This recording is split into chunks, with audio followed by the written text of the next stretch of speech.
Cripto conversa hoje com Gabriela Dorliac. A Gabriela é diretora executiva da International Chamber of Commerce Brasil, a ICC Brasil. Bom, Gabriela, um estudo recente divulgado pela ICC Brasil, que foi feito em parceria com a consultoria Way Carbon, estimou que o Brasil poderá ter uma receita de até 100 bilhões, né, de dólares até 2030, com a comercialização de crédito de carbono. Só para entender, esse seria um ganho acumulado nesse período, né? Não é uma receita anual, que às vezes as pessoas não têm ideia como funciona esse cálculo, essa metodologia. E quais as premissas para que isso possa acontecer? Obrigada, Juliana. É um prazer estar com vocês aqui hoje, conversando sobre esse tema super importante, ainda mais às vésperas da COP. Talvez vou dar um contexto de por que a gente quis fazer o estudo e exatamente o que precisa acontecer para que esses números se tornem realidade. Eu acho que muito se fala de crédito de carbono, mercado de crédito de carbono, potencial para o Brasil. Pouco se entende ainda. Por favor, continue. Muito se fala sobre o mercado de crédito de carbono, o que é, como funciona, mas pouco se entende na prática, e ainda existe uma dúvida de qual o real impacto dele? Ele funciona mesmo? Então, o que a ICC quis fazer foi trazer uma perspectiva econômica. Do ponto de vista econômico, quais seriam os benefícios para o Brasil? E aí a gente trouxe a Way Carbon, que é especialista nesse assunto, justamente para olhar 3 setores. A gente foi afinando aí e pegamos 3 setores que têm um impacto hoje, são setores, né, o agropecuária, energia e floresta, que são setores que têm um alto índice de emissão, mas que também têm um potencial para redução muito grande.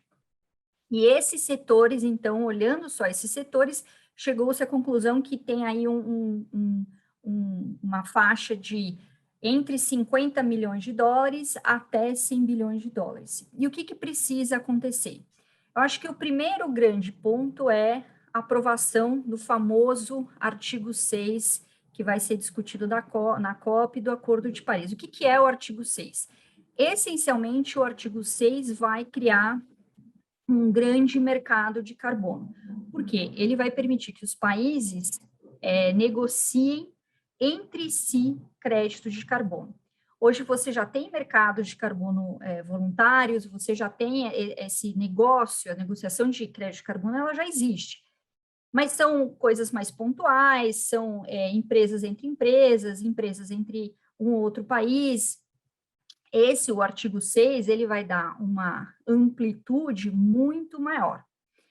Então, o artigo 6 sendo aprovado, ele realmente, no fundo, ele dá uma chancela de esse é um mecanismo que vai ser importante dentro do Acordo de Paris, e os países vão abraçar de maneira talvez mais contundente.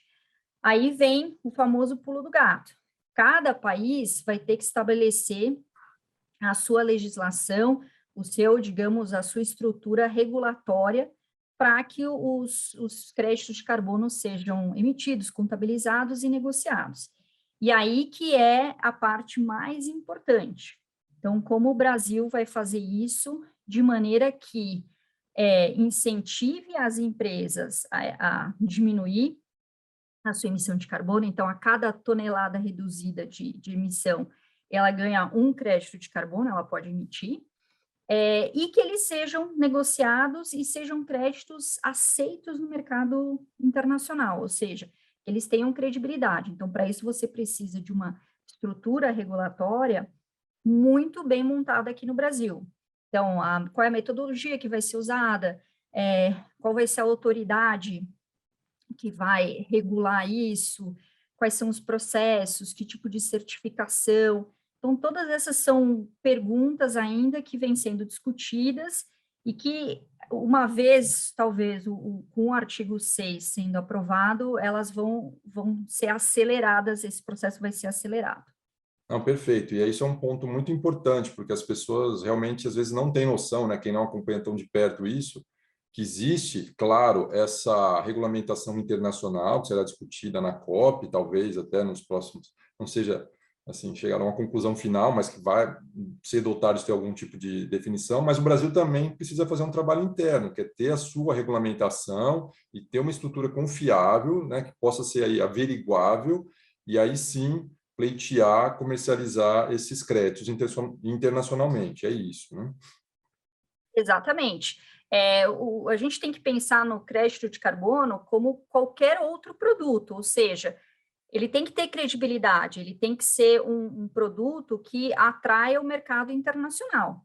Então, se ele for um produto que não gera, como você falou, confiabilidade, confiança, eu, como mercado internacional, não sei se aquele crédito foi efetivamente gerado, se a metodologia está correta, eu não sei se eu vou comprar.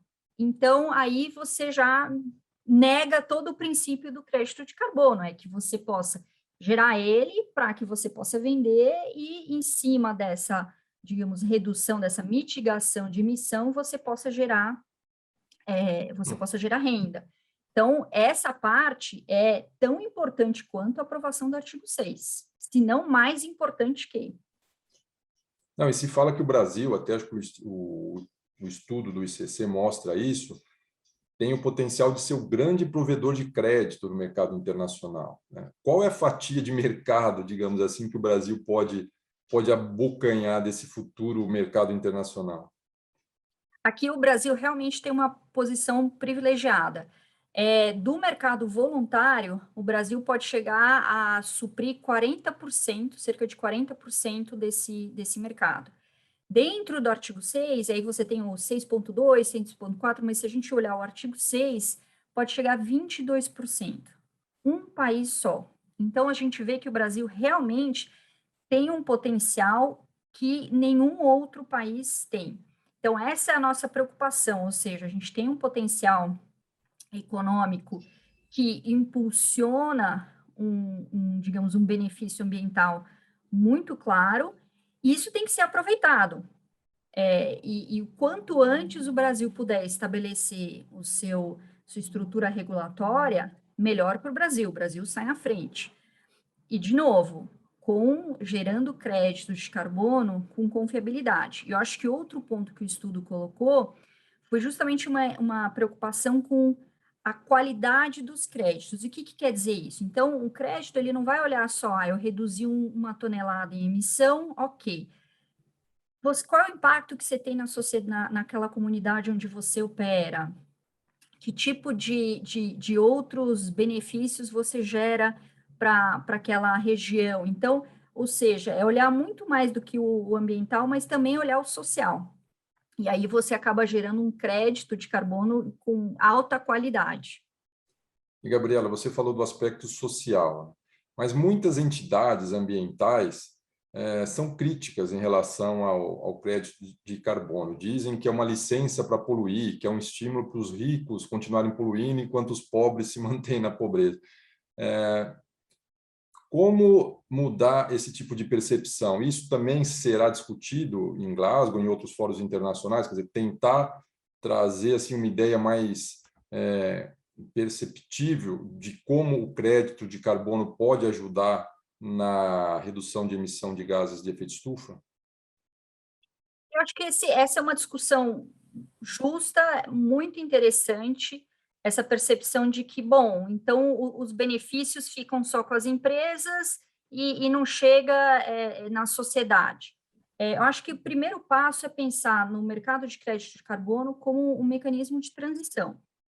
Por que que ele existe? Ele essencialmente existe porque hoje, se a gente olhar a maneira com que a economia funciona, ela ainda é muito baseada em combustíveis fósseis, em outros métodos de produção que ainda são poluentes. Infelizmente, a gente não pode hoje dizer acaba-se o uso de combustíveis fósseis, e vamos agora só usar fontes de energia verde e outros mecanismos muito mais sustentáveis. Se essa fosse a solução, já poderia ter sido feito. Então, você precisa de uma transição. Tem setores que estão muito mais avançados e setores que ainda vão precisar fazer, durante alguns anos, essa transição, sair de uma fonte energética, procurar outra, fazer outros ajustes. Então, isso permite que as empresas que já podem fazer essas transições, que elas sejam incentivadas a fazer essa redução, ou seja, que tem um incentivo econômico para você fazer esse ajuste. As empresas que ainda não vão fazer, os setores que ainda têm que equilibrar de alguma maneira, possam equilibrar, ou seja, tem um mecanismo aqui, ok, eu vou, então, financiar esses ajustes por meio do crédito de carbono.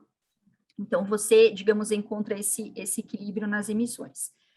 Agora, uma coisa que o estudo também mostrou é que digamos, o mercado de crédito de carbono, essa renda, ela não é só foi para a empresa e acabou. Não, ela tem co-benefícios que são, eu chamo de um efeito dominó muito positivo.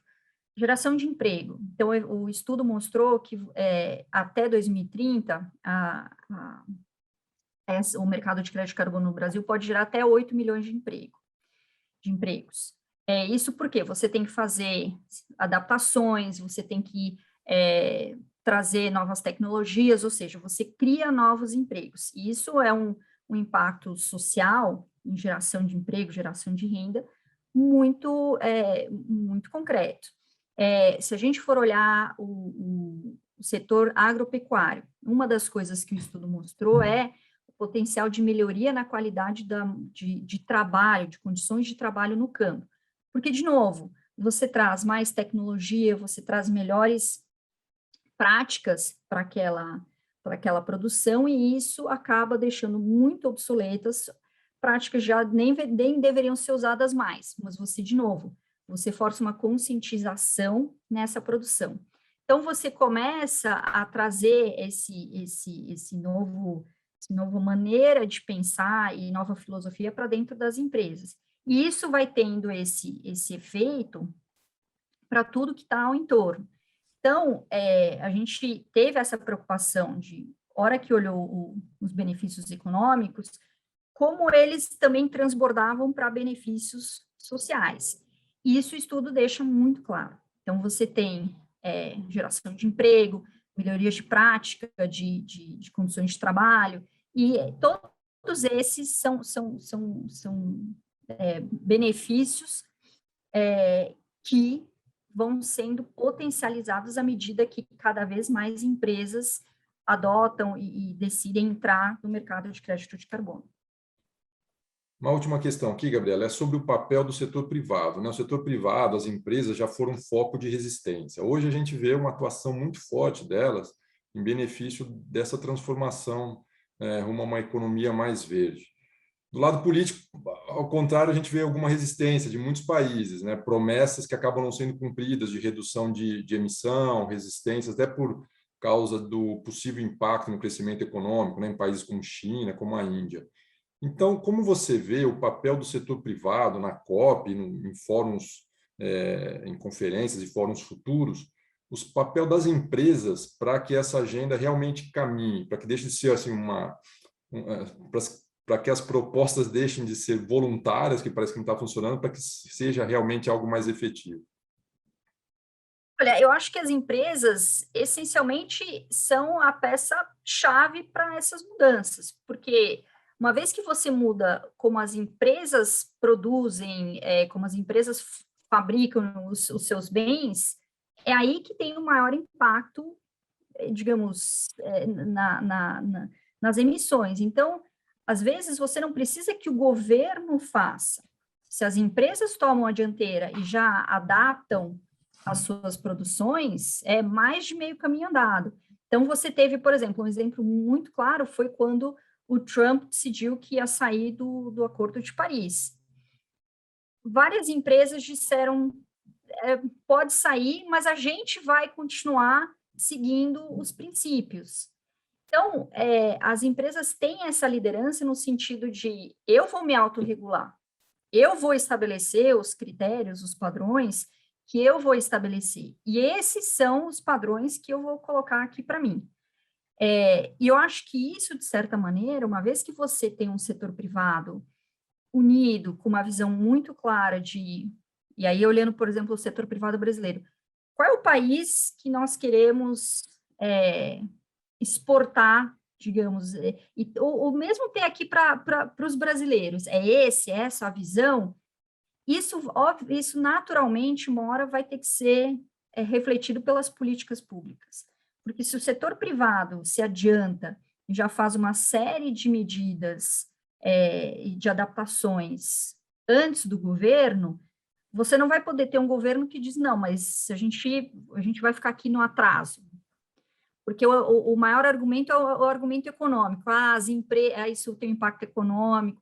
Então, se as empresas demonstram que economicamente, e economicamente é viável, pode ser que em 6 meses não seja viável, mas em 2 anos, em 3 anos, e essas adaptações elas vão acontecendo, uma vez que você demonstra que economicamente é viável e que isso é algo que as empresas querem e já estão trabalhando por isso, as políticas públicas vão ter que refletir isso.